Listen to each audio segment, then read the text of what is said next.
এলেমের গুরুত্ব বোঝানোর জন্য সর্বপ্রথম তিনি কি সৃষ্টি করলেন বলুন তো? কি? কলম। আলহামদুলিল্লাহ, কলম। কলম হচ্ছে জ্ঞান আহরণ আর বিতরণের অন্যতম মিডিয়া ভায়া মাধ্যম। বাউলের কথাটা মনে পড়ে যায়, বুঝতে পারছেন? আবুল ফাউল বাউল যেটা বলছে এখন, আবুল হোসেন সরকার, ওর তিনটা প্রথম নিয়ে গিপেস লাগছে যে আল্লাহর কথার নাকি ও আগা মাথা পায় না। কথা বুঝতে পেরেছে? নাউজুবিল্লাহি মিন যালিক। বলছে আল্লাহ একবার বলে কলম আগে সৃষ্টি করছে, আবার বলে লৌহ আগে সৃষ্টি করছে, আবার বলে কুরসি আগে সৃষ্টি করছে, আবার বলে নবী নূন, আবার বলে আরশ। আরবি তো উচ্চারণ তার হয়ই নেই, এবং সে যে বলছে এগুলো কোরআনে আছে। আচ্ছা আপনারাই বলুন তো, এই কটা শব্দের কোনোটাই কি কোরআনে আছে?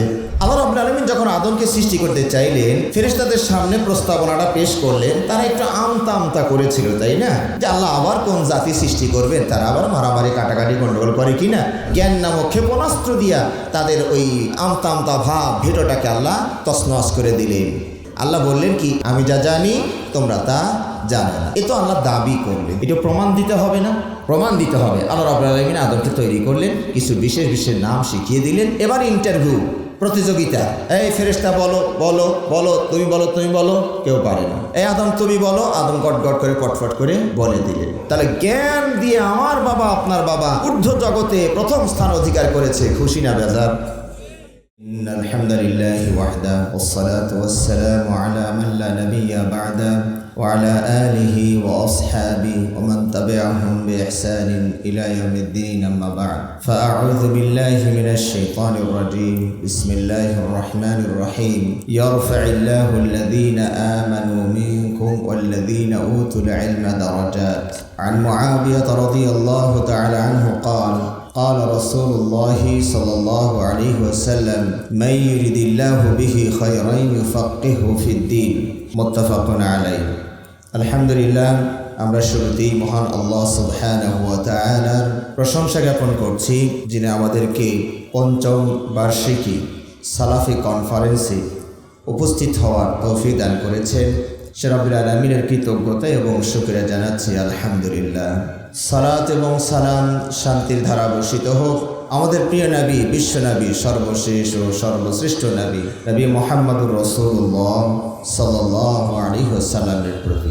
সম্মানিত সুযোগ্য শ্রদ্ধাভাজন আজকের এই কনফারেন্সের সভাপতি সাহেব, বিজ্ঞ উলামায়ে কেরাম, বিভিন্ন পর্যায়ের নেতৃবৃন্দ, অতিথিবৃন্দ, স্বেচ্ছাসেবকবৃন্দ এবং আমার সামনে উপবিষ্ট বয়োজ্যেষ্ঠ বয়োকনিষ্ঠ সুধীমণ্ডলী, পর্দার অন্তরালে মা ও ভগ্নীগণ, আমি আপনাদের সামনে পবিত্র কোরআন কারীমের সূরাতুল মুজাদালার একটি আয়াতের অংশ বিশেষ তেলাওয়াত করেছি এবং বিশ্বনবী মুহাম্মদুর রাসূলুল্লাহ সাল্লাল্লাহু আলাইহি ওয়াসাল্লামের আমিও বাণী হতে একটি বাণী পাঠ করেছি। আয়াত এবং হাদিসকে সামনে রেখে আমি আপনাদের সামনে যে বিষয় নিয়ে আলোচনা করার ইচ্ছা পোষণ করি সেটি হচ্ছে ইলমের গুরুত্ব, তাৎপর্য। ইলম এটি আরবি শব্দ, আইন লাম মিম এই তিনটি অক্ষরে শব্দটি গঠিত। ইলম শব্দের শাব্দিক অর্থ হচ্ছে আল ফাহাম তথা বুঝ, যেটাকে আমরা জ্ঞান অর্জন, বিদ্যা ইত্যাদিতে অনুবাদ করতে পারি। এর পারিভাষিক অর্থ হচ্ছে ইদরাকুশ শাই আলা মা হুয়া আলাইহি ইদরাকান জাযিমা। কোনো বিষয়ে কোনো বস্তু সম্পর্কে দৃঢ় সঠিক তথ্য জ্ঞান অর্জন করার নামই হচ্ছে ইলম। আমি আবারও বলছি, ইদরাকুশ শাই আলা মা হুয়া আলাইহি ইদরাকান জাযিমা। কোনো বস্তু, সে বস্তুটা যা, সেই বিষয়ে আপনি সঠিক এবং দৃঢ় জ্ঞান অর্জন করার নামই হচ্ছে ইলম। অর্থাৎ আপনি এটি গরু, এটা যে গরু, এটাকে দৃঢ়ভাবেই এই বিষয়ে আপনি অর্জন করবেন। যদি এরকম আফসা আফসা হয়, যেটা মহিষও হতে পারে, হাতিও হতে পারে, তাহলে এটাকে কি জ্ঞান বলে না, কারণ আপনি এখন দোদুল্যমানের ভিতরে আছেন। যদি এটা 50-50 হয়, এদিকেও যায় না ওদিকেও যায় না, তাহলে এটাকে বলা হয় শাক্কুল, সন্দেহ, সংশয়। আর যদি একটু দাঁড়িপাল্লা ওঠানামা করে, অর্থাৎ ধরুন 70% আমার কাছে মনে হচ্ছে এটা হাতি হবে, আর 30% মনে হচ্ছে এটা মহিষ হবে, তাহলে মহিষ সম্পর্কে যে জ্ঞানটা অর্জন করেছেন সেটা হলো ওহাম, ধারণা মাত্র। আর হাতি সম্পর্কে যে জ্ঞানটা অর্জন করেছেন সেটা হলো প্রবল ধারণা। এটার ধারণাটা শক্তিশালী, জন্নুল গালিব বলা হয়। আর যদি গরুকে গরু হিসাবে আপনি অর্জন করে থাকেন ওটাকেই বলবে কি এলেম। দইকে দই হিসাবেই আপনি জ্ঞান অর্জন করেছেন, এটা হলো এলেম। কিন্তু যদি আপনি দুধকে দই মনে করেন তাহলে এটা কি? এটা জাহালে মোরাক্কাব, ডবল মূর্খ একে বলা হয়। তাহলে মূর্খ কাকে বলা হয়? মূর্খ হচ্ছে আপনাকে কেউ একজন প্রশ্ন করলো যে আমি জানি না, এই উত্তর যদি দেন তাহলে সে হলো মূর্খ, অজ্ঞ। যদি বলা হয় যে উহুদ যুদ্ধ কত হিজরিতে সংঘটিত হয়েছে, আপনি বললেন সরি দুঃখিত আমার এই ব্যাপারে কিছু জানা নেই, তাহলে আপনি হলেন সিঙ্গেল মূর্খ আর কি, মানে ছোটোখাটো মূর্খ। কিন্তু যদি উল্টাপাল্টা বলে যে বদর যুদ্ধ উহুদ যুদ্ধ 7ম হিজরিতে সংঘটিত হয়েছে, তার মানে আপনি ডবল মূর্খ, মূর্খের পরিমাণটা বেড়ে যায়। অর্থাৎ এটাকে আবার সহজ ভাষায় বলি, কেউ যদি আপনাকে বলে কাউ মানে কি, কয় কুকুর, তাহলে কয়টা ভুল করেছেন উনি? 2টা ভুল করেছেন। কাউ মানেও জানে না, কুকুরের ইংরেজিটাও জানে না, তাহলে উনি 2টা মিস্টেক করেছেন, 2টা ভুল করেছেন। এই জন্য কোনো উত্তর জানা না থাকলে আল্লাহ ভালো জানেন এটা বললেই কিছুটা ইজ্জত রক্ষা পায়, আর না হয় বলবেন যে সরি ভাই এ ব্যাপারে আমার কিছু জানা নেই, তাহলে মূর্খতার পরিমাণটা কম থাকে। কিন্তু যদি তড়িঘড়ি করে একটা ভুল উত্তর দিয়ে দেন তাহলে কি হয়ে গেল? আপনি ডবল মূর্খ হয়ে গেলাম। এটা হচ্ছে এলম। এই এলেমের গুরুত্ব কত বেশি চিন্তা করে দেখুন, যে আপনার চলা ফেরা, ওঠা বসা, খাওয়া সব ক্ষেত্রেই কিসের প্রয়োজন? জ্ঞানের প্রয়োজন। ইমাম আহমদ বিন হাম্বল বলছেন আন্নাসু মুহতাজুনা ইলাল ইলমি আকসার মিম্মা ইয়াহতাজুনা ইলা তাআমি ওয়াশ শারাব। মানুষ খাদ্য এবং পানীয়ের তুলনায় জ্ঞানের দিকে বেশি মুখাপেক্ষী। তিনি বলছেন যে মানুষ সাধারণত 2 বেলা খায়। এটা হচ্ছে ইমাম আহমদ বিন হাম্বল রহিমাহুল্লাহর যুগের কথা, যে মানুষ সাধারণত 2 বেলা খায়। আমরা কয় বেলা খাই? 3 বেলা তো কমপক্ষে, চা বিস্কুট দিয়ে 5 বেলাও হয়ে যায়। হয়তোবা খাদ্যের প্রতি লোভ লালসা আমাদের একটু বেড়ে গিয়েছে, এই জন্য 4-5 বেলা, অথবা খাদ্যের টেম্পারি কমে গেছে, খাওয়ার পরই পেট খালি, যার কারণে আবার একটু খেতে হয়। সেটা যাই হোক, কিন্তু আমরা কিন্তু সারাক্ষণ খাদ্যের ঝুলি বহন করি না। মানে এখানে এরকম নয় ওই যে প্রাইভেট কারে যেমন ওই গ্যাসটা সারাক্ষণ দেওয়া লাগে, মানুষকে এরকম যে খাবারের ঝুলিটা এখানে একটা টাঙ্কি ঝুলানো আছে, অটোভাবে খালি যাচ্ছে, এরকম কি না। আপনি সকালবেলা মোটামুটি পেটটা লোড দিয়েছেন, তেল গ্যাস যা লাগে আপনার দেহের ভিতরে ঢুকে নিলেন, দুপুর পর্যন্ত গাড়িটা চলবে আলহামদুলিল্লাহ। আবার দুপুরে খাবেন, রাত 10টা পর্যন্ত চলবে, আবার 10টায় খাবেন, আগামীকাল 10টা-12 ঘন্টা সার্ভিস দিবে ইনশাআল্লাহ। কিন্তু আমরা সারাক্ষণ খাদ্যের ঝুলি অটোভাবে মুখের সাথে লাগিয়ে রাখিনি যে সারাক্ষণ খালি যেতে আসে। কেউ যদি এরকম থাকে তাহলে তাকে খাবার রোগে ধরেছে, চিকিৎসার প্রয়োজন। তো আমরা বলছিলাম খাদ্য তাহলে সব সময় লাগে না। ইমাম আহমদ বিন হাম্বল বলছেন মাত্র 2 বেলা লাগে, আমাদের 3 বেলা বা 5 বেলা লাগে। আর জ্ঞান আপনার সারাটাক্ষণ লাগবে। কথা বলার পূর্বে জ্ঞান লাগবে, নাহলে আপনি পাগলের মতো এলোপাতাড়ি বলতে থাকবেন। কাজ করার পূর্বে জ্ঞান লাগবে, না হলে ওই পাগলের মতো এলোমেলো করবেন। কথা বলবেন জ্ঞান লাগবে, কাজ করবেন জ্ঞান লাগবে, ঈমান আনবেন জ্ঞান লাগবে, ইবাদত করবেন জ্ঞান লাগবে, আব্বুকে আব্বু বলবেন জ্ঞান লাগবে, শ্বশুরকে শ্বশুর বলবেন জ্ঞান লাগবে। এক কথায় জ্ঞান ছাড়া আপনি একটা মুহূর্ত চলতে পারবেন না। এই জন্য ইমাম বুখারী রাহিমাহুল্লাহ তার সহিহুল বুখারী কিতাবুল ইলম পর্বে একটি ছোট্ট করে অনুচ্ছেদ বা পরিচ্ছেদ নিয়ে আসছেন, সেটা হলো বাবুল ইলমি ক্বাবলাল কওলি ওয়াল আমাল। কথা বলা এবং কাজ করার পূর্বে ইলমের প্রয়োজন। দলিল হিসাবে তিনি পবিত্র কোরআনের একটি আয়াত উল্লেখ করেছেন, ফা'লাম আন্নাহু লা ইলাহা ইল্লাল্লাহ ওয়াস্তাগফির লিযামবিক। ফা'লাম, আপনি জ্ঞান অর্জন করুন। সুবহানাল্লাহ। নবী সাল্লাল্লাহু আলাইহি ওয়াসাল্লামের কাছে জ্ঞান আসে কার পক্ষ থেকে? জ্ঞানের কারখানা, সেখান থেকে সরাসরি জ্ঞান চলে আসে। অর্থাৎ আল্লাহর কাছ থেকে সরাসরি যার কাছে জ্ঞান আসে সেই নবীকে আল্লাহ বলছেন ফা'লাম, আপনি আরও জ্ঞান অর্জন করুন। তাহলে আমাদের জ্ঞান কত বেশি প্রয়োজন একটু চিন্তা করে দেখুন।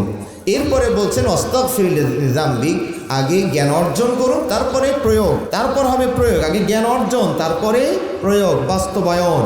তা আল্লাহ তার নবীকে বলছেন প্রথম দায়িত্ব হলো আপনার জ্ঞান অর্জন, তারপরে হবে বাস্তবায়ন। ফায়ালাম, আপনি জানুন, জ্ঞান অর্জন করুন, বিদ্যা আহরণ করুন।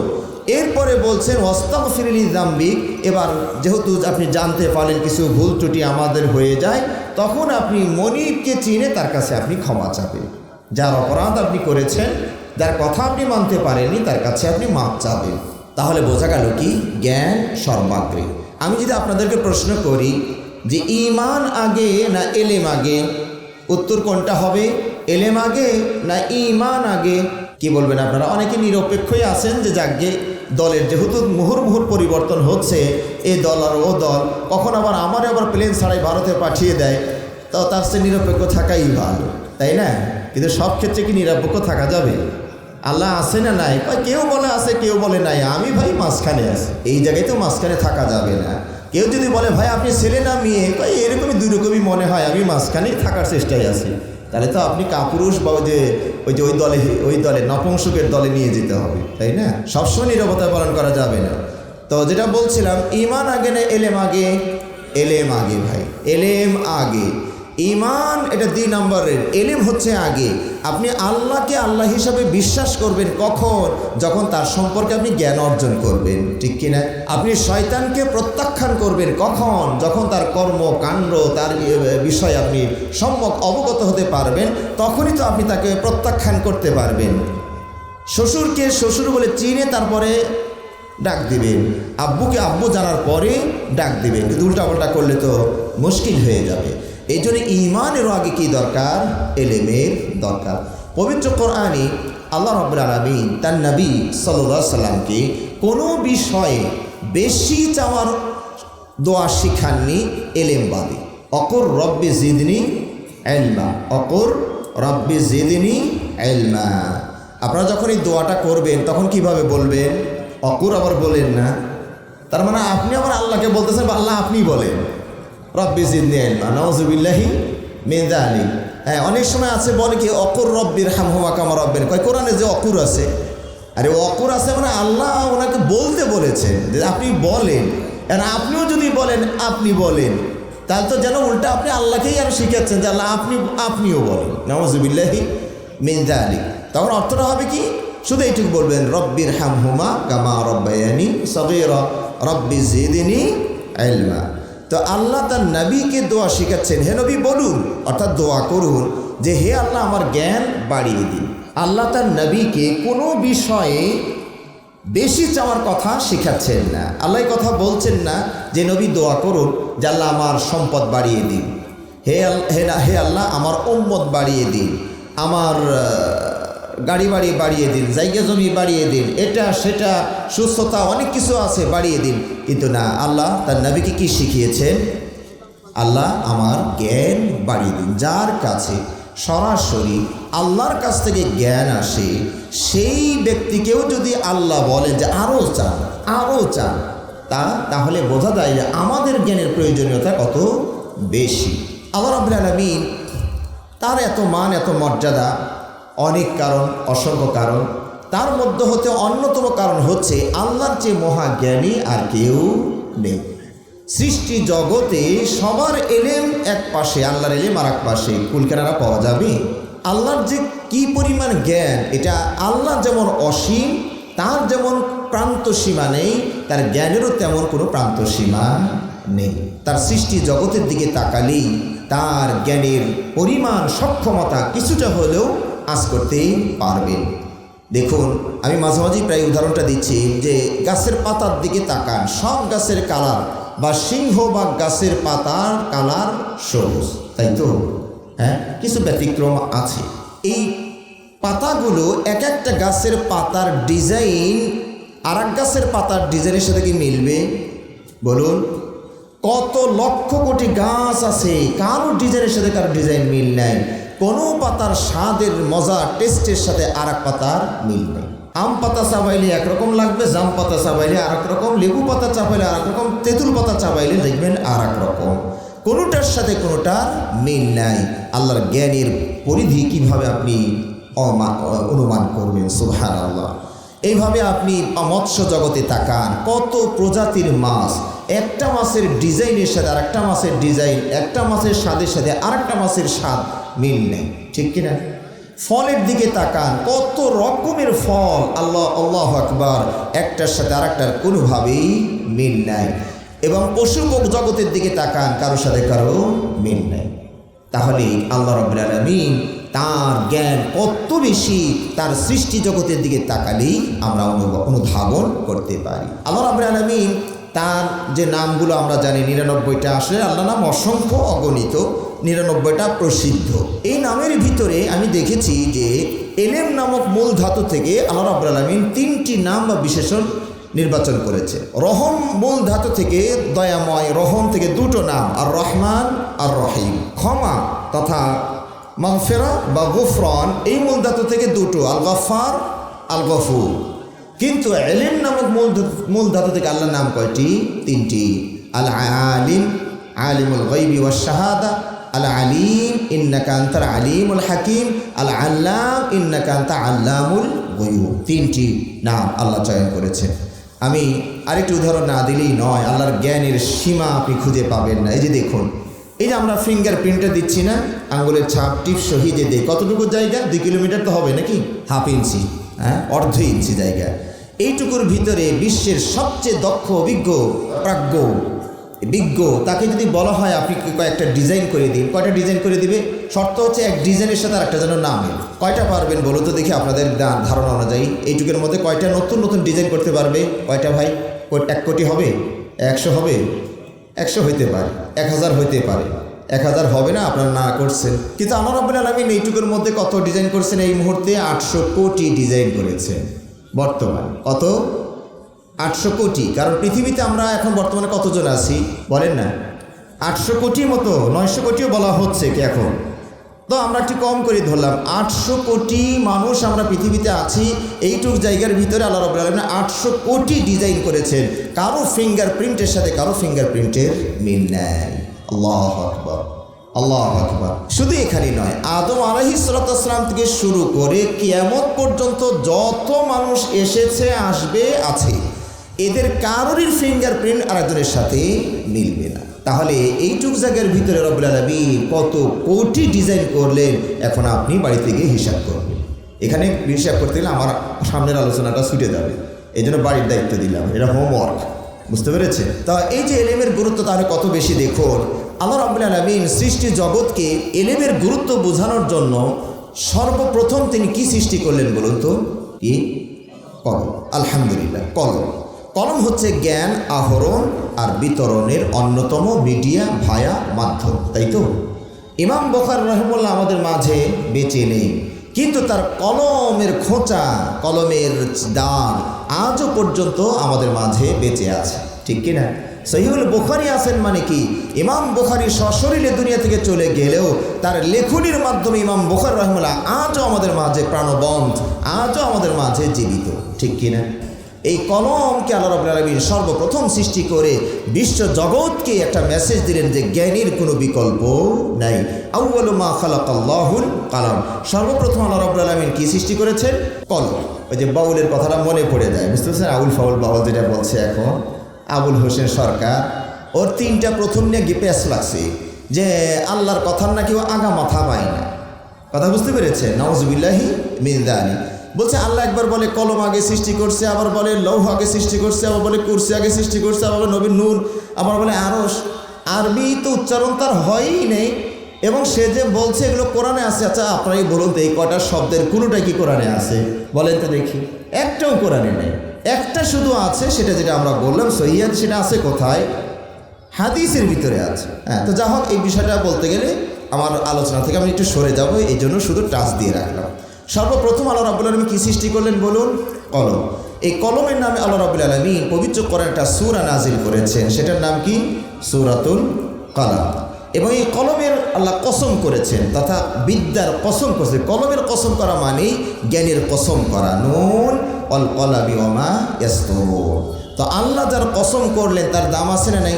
দাম আছে? কি বলেন আপনারা?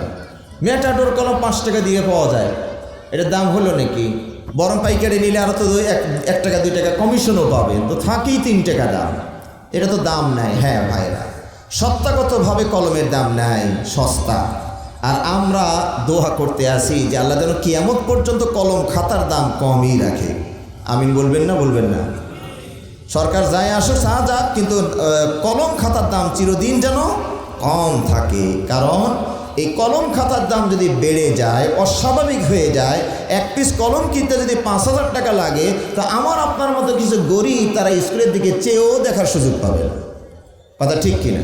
তো সুতরাং আমি মনে করি সত্তাগতভাবে কলম খাতার দাম চিরদিন যেন কমই থাকে। হয় কারখানার মালিকরা থাকলে, কলমের মালিকরা, ওরা একটু আমার বিরুদ্ধে আমিনটা ওরা বলবে না, ভাই তো সারল ব্যবসাটা আমার। কথা বুঝতে পেরেছেন? আমরা ওনাদের জন্য দোয়া করি আল্লাহ বিকল্পভাবে ওনাদের পেটটা ভরে দেয়। কারণ আমিন না, এখানে আমিন বলবেন না, এত কৃপণ আপনারা গো। আচ্ছা যাক, তাহলে বলছিলাম কলমের দাম সত্তাগতভাবে কম, কিন্তু মর্যাদাগতভাবে এর দাম অনেক বেশি। কলম যে মানের ব্যক্তির হাতে যায়, কলম ওই মানটা পেয়ে যায়। আমি কি বোঝাইতে পারছি আপনাদেরকে? কলম যে মানের ব্যক্তির হাতে যায়, ওই মানে উত্তীর্ণ হয়, উড্ডীন হয়। কিভাবে? কলম যদি প্রাইমারি হেডমাস্টারের হাতে থাকে, তাহলে কলম এখন হেডমাস্টার। কলম যদি প্রিন্সিপাল, কলেজের প্রিন্সিপালের কাছে থাকে, তাহলে কলম এখন কি? প্রিন্সিপাল। কলম যদি ভার্সিটির ভিসির হাতে থাকে, তাহলে কলম এখন কি? ভিসি। কলম যদি প্রধানমন্ত্রীর হাতে থাকে, কলম তাহলে এখন প্রধানমন্ত্রী। কলম যদি জাতিসংঘের মহাসচিবের হাতে থাকে, তাহলে কলম এখন জাতিসংঘের মহাসচিব। ঠিক কিনা?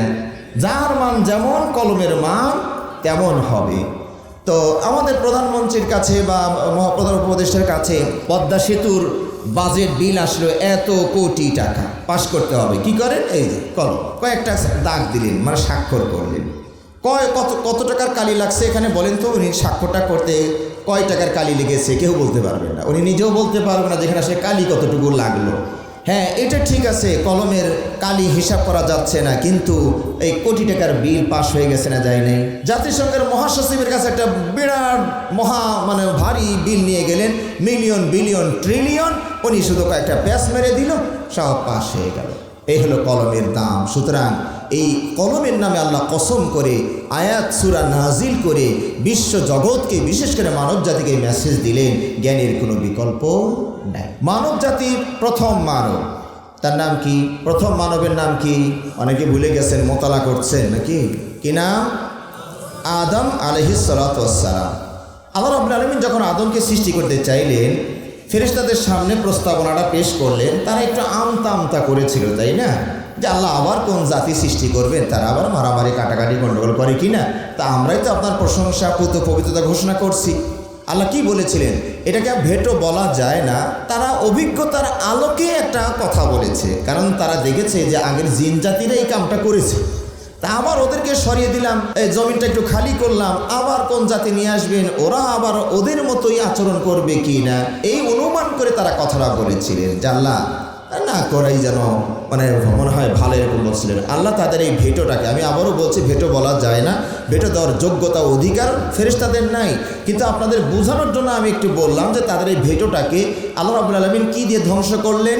জ্ঞান নামক ক্ষেপণাস্ত্র দিয়ে ধ্বংস করলেন। আল্লাহ বললেন কি? ইন্নী আ'লামু মা লা তা'লামুন, আমি যা জানি তোমরা তা জানো না। তাহলে জ্ঞান নামক ক্ষেপণাস্ত্র দিয়া তাদের ওই আমতা ভাব ভেটোটাকে আল্লাহ তছনছ করে দিলেন। এ তো আল্লাহ দাবি করলেন, এটা প্রমাণ দিতে হবে না? প্রমাণ দিতে হবে। আল্লাহ রাব্বুল আলামিন আদমকে তৈরি করলেন, কিছু বিশেষ নাম শিখিয়ে দিলেন। এবার ইন্টারভিউ, প্রতিযোগিতা। এই ফেরেশতা বলো বলো বলো, তুমি বলো তুমি বলো, কেউ পারে না। এই আদম তুমি বলো, আদম গট করে পটফট করে বলে দিলেন। তাহলে আমরা দেখতে পাচ্ছি যে আমাদের পিতা আদম আলাইহিস সালাতু ওয়াস সালাম ঊর্ধ্ব জগতে মেধা পরীক্ষায়, মেধার লড়াইয়ে প্রথম স্থান অধিকার করেছে। সুবহানাল্লাহ সুবহানাল্লাহ। এখানে কিন্তু সৌন্দর্য প্রতিযোগিতা ছিল না, যে আদম সৌন্দর্য প্রতিযোগিতায় উপস্থিত হলেন, সব ফেরেশতারা হেরে গেল।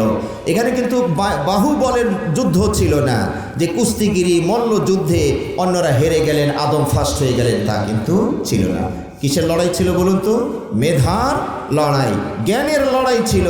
তাহলে জ্ঞান দিয়ে আমার বাবা আপনার বাবা ঊর্ধ্ব জগতে প্রথম স্থান অধিকার করেছে। খুশি না বেজার? আলহামদুলিল্লাহ, আল্লাহ আমাদেরকে জ্ঞান দিয়েছে, মানে সব দিয়েছে কথাটা আমি বলবো না, বলা ঠিক যাবেও না, তবে অনেক কিছু দিয়েছে এইটুকু তো বলতে পারি। কি বলেন? এই দেখুন, জ্ঞানের কারণে আমরা এখন কত দূর এগিয়ে গিয়েছি একটু চিন্তা করুন। চিতাবাঘের সাথে দৌড় প্রতিযোগিতায় আমরা কি পারতাম বলুন? আমাদের স্বাভাবিক দেহ দিয়ে কি আমরা চিতাবাঘের সাথে দৌড় প্রতিযোগিতায় পারবো? পারবো না। কিন্তু মানুষ এমন কিছু আবিষ্কার করলেন, এই যে মেধা, ওই যে জ্ঞান, এই জ্ঞানের কারণে এমন কিছু আবিষ্কার করলেন, চিতাবাঘকে ওভারটেক করে এখন মানুষ সামনে চলে যায়। চিতাবাঘও কয় হায় হায় এরকম আল্লাহর বান্দারা পৃথিবীতে আসলো, ও কিন্তু হেরে যাচ্ছে। এই বিশাল বড় একটা হাতিকে ছোট্ট মানব শিশু নিয়ন্ত্রণ করে। হাতি যদি একটু সুর দিয়ে বাতাস দেয়, ও তো ছিটকে পড়ার কথা। কিন্তু এই মানুষ বিদ্যার কারণে, জ্ঞানের কারণে এত বড় একটা দেহ প্রাণীকে সে ছোট্ট একটা শিশু, মানব শিশু নিয়ন্ত্রণ করছে। তিমি মাছকে ধরা আমাদের পক্ষে সম্ভব ছিল না। আমরা যদি ৫,০০০ মানুষ সাগরকে ভিতরে নেমে তিমি মাছকে একটু হুমকি ধামকি দেই যে বেশি লাফালাফি করো না, ৫,০০০ আমরা তোমাকে বেষ্টনী দিয়েছি, সাবধান, আজকে তোমাকে আমরা ধরবো, নিয়ে কুলে নিয়ে খেয়ে ফেলবো। আর তিমি মাছ যদি বলতো তাই নাকি, আচ্ছা বিসমিল্লাহ, এই বলে যেদিক দাও দৌড়টা মারবে, ওই সাইডের মানুষগুলো কি আবার কষ্ট করে নিয়ে এসে মানে কোনো জায়গায় দাফন করার দরকার আছে না? ওখানেই সলিল সমাধি, ওখানেই সলিল সমাধি। কিন্তু মানুষ জ্ঞানের কারণে আজ তিমি মাছকে ধরে তারা খাচ্ছে, ঠিক কিনা? পাখির মতো মানুষ উঠতে পারে না। পাখি আকাশে ওড়ে, কি সুন্দর স্বাধীন, এ গাছ থেকে ও গাছে যায়। আহারে ওই রকম জীবন যদি আমার একটু হইতো। মানুষ আফসোস করছিল কিছু এত যাবৎ। এখন মানুষ জ্ঞানের কারণে, মেধার কারণে এমন কিছু আবিষ্কার করলো যে পাখিকে ওভারটেক করেও জিদ্দায় গিয়ে বসে থাকে। কথা ঠিক কিনা? বাংলাদেশ এয়ারপোর্টে পাখি তো তার দেহটা নিয়ে শুধু ওড়ে, আর শিকারি পাখি ওর দেহ আর একটা মুরগির বাচ্চা নিয়ে একটু ওড়ে, ঠিক কিনা? আর একটা শিকার, একটা মাছ নিয়ে, একটা ছাগলের বাচ্চা নিয়ে, এইটুকু ওয়েট নিয়ে সে উঠতে পারে, শিকারি পাখি। আর নর্মাল পাখি শুধু নিজের দেহটা নিয়ে ওড়ে, তাই না? আর মানুষ কিভাবে উঠছে দেখুন তো। মানুষের মতো আরো ১,০০০ মানুষকে সাথে নেয়, আয় আমি উঠতেছি, তোরাও আয় সাথে। ১,০০০ মানুষকে সাথে নিয়ে তাদের খাদ্য, পানীয়, রসদ পত্র, বসার ব্যবস্থা, চেয়ার, এত কিছু নিয়ে পাহাড়ের মতো ওজন, সেইটাকে নিয়ে মুহূর্তের ভিতর উড়াল মারে। পাখিও চেয়েছে, দেখে হায় হায় হায় হায় আল্লাহ কি করলো ওরা। দেখেছেন, শুধুমাত্র জ্ঞানের কারণে মানুষ অসাধ্যকে সাধ্য করতে পেরেছে। কথা ঠিক না ঠিক ভাইরা? তো সুতরাং আমরা আল্লাহর শুকরিয়া কি করতে পারি না যে আল্লাহ আমাদেরকে জ্ঞান দিয়েছেন, মানে আলহামদুলিল্লাহ আমাদের অনেক কিছু দিয়েছেন। আলহামদুলিল্লাহ আমাদের নবী মুহাম্মদ রাসূলুল্লাহ সাল্লাল্লাহু আলাইহি ওয়াসাল্লামের কাছে যে সর্বশেষ বার্তা, আল্লাহ নবী সর্বশেষ যে মেসেজ কোরআনটা পাঠালেন, তার সর্বপ্রথম নির্দেশনা কি ছিল বলুন তো? ইকরা বিসমি রাব্বিকাল্লাযী খালাক, পড়ুন আপনার রবের নামে যিনি আপনাকে সৃষ্টি করেছেন। ঠিক তো? ঠিক তো? তাহলে সর্বশেষ রসুলের উপরে, সর্বশেষ উম্মতের উদ্দেশ্যে আল্লাহর বাণী শুভের মাঝে সর্বশেষ বাণীর সর্বপ্রথম নির্দেশনা হলো পড়ুন আপনার রবের নামে যিনি সৃষ্টি করেছে। এই জন্য মালয়েশিয়ার প্রেসিডেন্ট মাহাথির মোহাম্মদ বলেছেন যে মানুষ, মুসলিমরা তাদের উপরে কৃত আল্লাহর প্রথম নির্দেশনাটাও যদি বাস্তবায়ন করত, তাহলে আজ বিশ্বে এদের এই অবস্থা হতো না, বেহাল দশা হতো না। মুসলিমরাই সর্বে আগ্রে সবার ঊর্ধ্বে অবস্থান করত, ঠিক কিনা? কিন্তু আমরা এখন পড়াশোনা ছেড়ে দিয়েছি ভাই, এখন শুধু টেপাটেপি, বুঝলেন তো? শুধু টেপাটেপি, টিকটক, ইউটিউব, এই যে ফেসবুক, হাবড়ি জাবড়ি, এই শুধু টেপাটেপির ভিতরে আসি, পড়াপড়ির ভিতরে আমরা নাই। এই জন্য আমাদের ভবিষ্যৎ অন্ধকার, আমরা আরও অধপতনের দিকে চলে যাচ্ছি। সম্মানিত ভাইরা, জ্ঞান দুই রকমের আছে। কিছু জ্ঞান আছে কল্যাণকর, কিছু জ্ঞান আছে অকল্যাণকর। আল্লাহ নবী সাল্লাল্লাহু আলাইহি ওয়াসাল্লাম কোন জ্ঞানটা চেয়েছেন আল্লাহর কাছে? আল্লাহুম্মা ইন্নী আসআলুকা ইলমান নাফিআ, আল্লাহ আমি আপনার কাছে কল্যাণকর ইলম চাই। এবং আল্লাহ নবী সাল্লাল্লাহু আলাইহি ওয়াসাল্লাম আরো দোয়ার মধ্যে শিখিয়েছেন ওয়া আউযু বিকা মিন ইলমিন লা ইয়ানফা, সেই এলেম হতে আল্লাহ আমি আপনার কাছে পানা চাই যে এলেম আমার কোনো কাজে আসে না, দেশ ও জাতির কোনো উপকারে আসে না, সেই বিদ্যা হতে আমি আল্লাহ আপনার কাছে পানা চাই। তাহলে চুরি বিদ্যা, কেমনে চুরি করা যায়, কেমনে পকেট মারা যায়, কেমনে খুন করা যায়, ডাকাতি করা যায়, এটাও কিন্তু একটা বিদ্যা। তাই না? এই বিদ্যা কি কল্যাণকর? এই বিদ্যা কি নবী সাল্লাল্লাহু আলাইহি ওয়াসাল্লাম চেয়েছেন? না। যে বিদ্যা আপনাকে আপনার কল্যাণ করবে, সমাজের কল্যাণ করবে, পরিবারের কল্যাণ করবে, দেশ ও জাতির কল্যাণ করবে, বিশ্বের কল্যাণ হবে, সেই বিদ্যা আল্লাহ নবী সাল্লাল্লাহু আলাইহি ওয়াসাল্লাম আল্লাহর কাছে চেয়েছেন। সম্মানিত ভাইয়েরা, বর্তমানে আমার আগে উদ্বোধক তিনি তার আলোচনায় বলেছেন, শিক্ষা ব্যবস্থাপনায় যে বিদ্যা দেওয়া হচ্ছিল গত টার্ম, আল্লাহ বাঙালি জাতির প্রতি বিশেষ একটা অনুগ্রহ দয়া যে তাড়াতাড়িকে এটাকে হটিয়ে দিয়েছেন, ঠিক কিনা? তাড়াতাড়ি আল্লাহ হটিয়ে দিয়েছেন। তার মানে কি, এমন শিক্ষা, এমন কারিকুলামে তারা চলে যাচ্ছিলেন যে এখানে কোনো ভালো ডাক্তার তৈরি হওয়ার কোনো সুযোগ ছিল না, এখানে কোনো ভালো ইঞ্জিনিয়ার হওয়ার কোনো সুযোগ ছিল না। প্রকারান্তরে এই মুসলিম সন্তানগুলোকে বিনা অস্ত্রে, বিনা হরতালে আস্তে করে ডাইভার্ট করে হিন্দুত্ব ধর্মে, সনাতন ধর্মে নিয়ে যাওয়া হচ্ছিল। বিষয়টিকে আপনারা আজ করতে পেরেছেন? সর্বশেষ বইগুলোতে কি পরিমাণ হিন্দু মুসলিম ইসলামী শিক্ষার ভিতরে ইসলামের কোনো পাত্তাই সেখানে যারা দেওয়া ছিল না, সব হচ্ছে আজে বাজে সিলেবাসগুলো ঢোকানো ছিল। এই জন্য আপনারা আপনাদের সন্তানদেরকে ভর্তি করার আগে আপনি শুধু নাম শুনলেন, যেটা খুব বাংলাদেশের মাঝে 1 নম্বরের প্রতিষ্ঠান, নাম করা প্রতিষ্ঠান, এটা শুনেই ভর্তি করে দিলেন, কি তার ঈমান আমল আকীদা কি কোন দিকে গড়বে এটা আপনি খেয়াল করছেন না। সম্মানিত ভাইরা, আপনি প্রতিষ্ঠান নাম ভালো, বিল্ডিং ভালো, শিক্ষক ভালো, এসির ব্যবস্থা আছে, পরিবেশ ভালো, সব ভালো, সিলেবাস খারাপ, তাহলে এখান থেকে আপনি কি পাবেন? সিলেবাস যদি ভালো না হয় আপনি ভালো কিছু পাবেন না। এই জন্য সিলেবাস ভালো হতে হবে। সম্মানিত ভাইরা, আমি মাঝে মাঝে তাই বলি যে আগের যে সুন্দর সুন্দর কিছু সিলেবাস ছিল সেগুলোকে সুকৌশলে সরিয়ে দেওয়া হয়েছে। সকালে উঠি আমি মনে মনে বলি, সারাদিন আমি যেন ভালো হয়ে চলি, আদেশ করেন যাহা মোর গুরুজনে, আমি যেন সেই কাজ ভালো করি ভালো মনে। তাহলে গুরুজন, বড়দের যে একটা শ্রদ্ধা, যেটা নবী সাল্লাল্লাহু আলাইহি ওয়াসাল্লাম বলছেন, মান লাম ইয়ারহাম সাগীরানা ওয়া লাম ইউক্কির কাবীরানা, এই যে বড়দের সম্মান, বড়দের কথা শোনা মানা, এই অনুভূতি ছাত্রদের ভিতরে তৈরি হতো, শিক্ষার্থীর ভিতরে তৈরি হতো। আজকে সেগুলো সিলেবাস থেকে আউট করে দেওয়া হয়েছে, ঠিক কিনা? চিরসুখী জন ভ্রমে কি কখন ব্যথিত বেদন বুঝিতে পারি, কি যাতনা বিষে বুঝিবে সে কিসে কভু আসিবে সে দংশিনী যারে। যতদিন ভাবে হবে না হবে তোমার অবস্থা আমার সম, ঈষৎ হাসিবে বুঝে না বুঝিবে, শুনে না শুনিবে যত না মম। পরস্পরের প্রেম প্রীতি ভালোবাসা, একজনের দুঃখী আর একজন যেন না কান্না করে, একজন না হাসে, এই যে একটা শিক্ষামূলক কবিতাগুলো ছিল। যদিও এই কবিতাটা একটা অমুসলিম ব্যক্তি লিখেছেন, ঠিক কিনা? এই কবিতা একজন অমুসলিম লিখেছেন, কিন্তু কবিতাটা তো ভালো ছিল, দেশ ও জাতি গড়ার একটা ভূমিকা ছিল, সেগুলো আউট করে দেওয়া হয়েছে। বাদশাহ আলমগীর কুমারে তাহার পড়াইতেন মৌলভী দিল্লির, পড়েছেন না কবিতাটা? যারা আগের প্রবীণ মানুষ তারা পড়েছেন না? আজ হতে চির উন্নত হলো শিক্ষা গুরুর শির, সত্যিই তুমি মহান উদার বাদশাহ আলমগীর। এই কবিতাগুলো আউট করে দেওয়া হয়েছে। এখানে কি শিক্ষা ছিল? ওস্তাদ আর ছাত্রের সম্পর্কটা কেমন হতে পারে। বাদশাহ তার ছেলে মৌলভী সাহেব তো মনে করছিলেন আজকে আমার চাকরির চিন্তা তো গেছে, ওটা তো আগেই কলব থেকে বের হয়েছে, এখন দেহে মাথাটা থাকে কিনা উনি এই চিন্তাই করছিলেন যে রাজার ছেলেকে দিয়া পানি ঢেলে নিলাম, এই আবার রাজার সচক্ষে দেখেও নিল, কোনো সাক্ষীরও প্রয়োজন নাই, উনি সরাসরি দেখে ফেলছে। ওনার অবস্থা তো এখন এই অবস্থায় যে চাকরি তো নাই, ওটা তো গেছে, এখন আমার মাথাটা দেহের সাথে থাকে কিনা সেই চিন্তা করছিলেন। কিন্তু ঘটনা পুরো উল্টাই ঘটলো। বাদশাহ কি বললেন?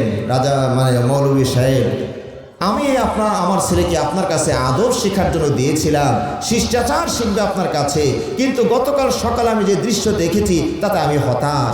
আমার ছেলে আদব বলতে কি জিনিস তা শেখেনি। কেন আমার ছেলে আপনার পায়ে শুধু পানি ঢেলে দিল, তার হাতটা দিয়ে আপনার পাটা কেন ধুয়ে দিল না? এইটাতে আমি বড় কষ্ট পেয়েছি। আল্লাহু আকবার। হুজুর কি আর জমিনে আছে? হুজুর তার জমিনে নাই। এইতে ভাবছিল যা তা পুরো উল্টা। সুবহানাল্লাহ। হুজুর তখন বলল, হুজুর মৌলভী সাহেব বলে ফেলেন, আজ হতে চির উন্নত হলো শিক্ষা গরুর শির, সত্যিই তুমি মহান উদার বাদশাহ আলমগীর। ওস্তাদ ছাত্রের সম্পর্ক এই তো ছিল সিলেবা, এগুলো আউট করে দেওয়া হয়েছে। এখন স্কুল কলেজের ছাত্ররা ওস্তাদকে তাড়া করে পুকুরে নামিয়ে দেয়। কয়েকদিন আগে রাজশাহীতে নামাইছিল না, তাও আমি শুকরিয়া আদায় করছি, যাকে পানিতে তো নামাইছে, বাড়ি তো আর দেয় নাই, হ্যাঁ পানিতে নামাই দিয়েছি। এই ছেলে ছাত্র কি শিখবে বলুন? যাকে সামনে ওস্তাদ দেখলে ওস্তাদ এখন কাঁপে যায়, আমার আবার কম তাড়া করে। তাহলে এইখানে শিক্ষার পরিবেশ বিঘ্নিত হয়েছে, নষ্ট হয়েছে। আমার ছাত্ররা আদব আখলাক ভুলে যাচ্ছে। কিন্তু আলহামদুলিল্লাহ, সোম্মা আলহামদুলিল্লাহ, আবারও আলহামদুলিল্লাহ না বললেই নয়। কওমি মাদ্রাসাগুলোতে আলহামদুলিল্লাহ ওস্তাদ আর ছাত্রের যেটা সম্পর্ক, আমরা আর কিছু না পাই, দুনিয়া না পাই, অর্থ না পাই, ইজ্জত সম্মান যেটুকু পাওয়া যায় আলহামদুলিল্লাহ, এটা আমার মনে হয় না যে অন্য কোথাও আপনারা পাবেন। এবং আপনারাও যে আলেম ওলামাদেরকে শ্রদ্ধা করেন আলহামদুলিল্লাহ, এটা তো টাকা দিয়ে কেনার জিনিস নয়। খালি বাবার ছবি পিছনে লাগায় রাখলে, আব্দুলের ছবি লাগায় রাখলে কি ভালোবাসার ভিতরে ঢুকবে? কথা বুঝতে পেরেছেন? ওই যে ভালোবাসা এমন ঢুকছিল তাড়া করে পাঠিয়ে দিয়েছে, এখন ওটাও নামায়, ছবিও সহ্য করে না। কথা বুঝতে পেরেছেন? তো সুতরাং এই কবিতাগুলো আবার আমাদের প্রয়োজন, ঠিক কিনা? আর একটা কবিতা বলি, আমি শেষ করি। শেখ সাদির একটা কবিতা বাংলা ডাইভার্ট করা হয়েছে। গন্ধ মধুর কর্দম মরে একদা দিলেন বন্ধু ছিলাম যখন নাইতে, কহিলাম তারে কস্তুরী কিবা কি তুমি, সুবাসে তোমার পাগল এমন তাইতে, কহিল সে মরে তুচ্ছ কর্দম আমি গো, ফুল সহ ছিল কতকাল এক ঠাইতে, সঙ্গীর গুণ পশিয়াছে মম মাঝে গো, নইলে কাদায় সুবাস জ্ঞাত পাইতে। কবিতার সার কথা হলো সৎসঙ্গ স্বর্গবাস, অসৎসঙ্গ সর্বনাশ। এটা ছিল কবিতার প্রতিপাদ্য বিষয়। তার মানে কবি বলছেন যে আমি একদিন নদীতে গোসল করতে গেলাম, আমার বন্ধু এক পশরা কাদা নিয়ে এসে আমার হাতের উপরে দিল। তো সাধারণত কাদা থেকে তো দুর্গন্ধ বের হওয়ার কথা, আমরা তো কাদার চরিত্র বৈশিষ্ট্য এটাই জানি, তাই না? কিন্তু এটা ব্যতিক্রম ধর্মী একটা কাদা কর্দম, যে তার থেকে সুঘ্রাণ বের হচ্ছে। কবি তখন বললেন, এই কাদা, আমরা তো জানি তোমার দুর্গন্ধ হওয়ার কথা, কিন্তু উল্টা যে তোমার ভিতরে সুঘ্রাণ আসলো কোত্থেকে, কও তো দেখি, বলো তো দেখি। তখন কাদা বলছে, তুচ্ছ কর্দম আমি গো, হ্যাঁ ঠিকই বুঝেছেন, আমি তো কাদা, আমি তুচ্ছ, আমার কোনো মূল্য আপনাদের কাছে নাই, তবে ফুল সহ ছিল কতকাল এক ঠাইতে। রাজশাহীর ভাষা ঢুকে গেছে এর মধ্যে, তাই না? দিনাজপুরের ফুল সহ ছিনু কতকাল এক ঠাইতে, ফুলের সাথে কিছুকাল আমি একসাথে বসবাস করছি। অর্থাৎ আমার উপরে একটা ফুলের গাছ ছিল, সেই ফুলের মানে সুঘ্রাণ সুবাস একটু ফোটা ফোটায় আমার ভিতরে পড়তো। তো ওই সঙ্গীর গুণ পশিয়াছে মম মাঝে গো, মানে ওই যে ভালো একটা সঙ্গীর সাথে আমি থাকতে পেরেছিলাম, ওর ভালো গুণগুলো আমার ভিতরে ঢুকে গিয়ে আমি কাদাও এখন সুবাসিত হয়ে গিয়েছি। সুবহানাল্লাহ। তাহলে আমার ছাত্ররা কি শিক্ষা পেত, কি জ্ঞান পেত? সব ভালোর সাথে চললে নিজেও ভালো হওয়া সম্ভব, কথা ঠিক কিনা?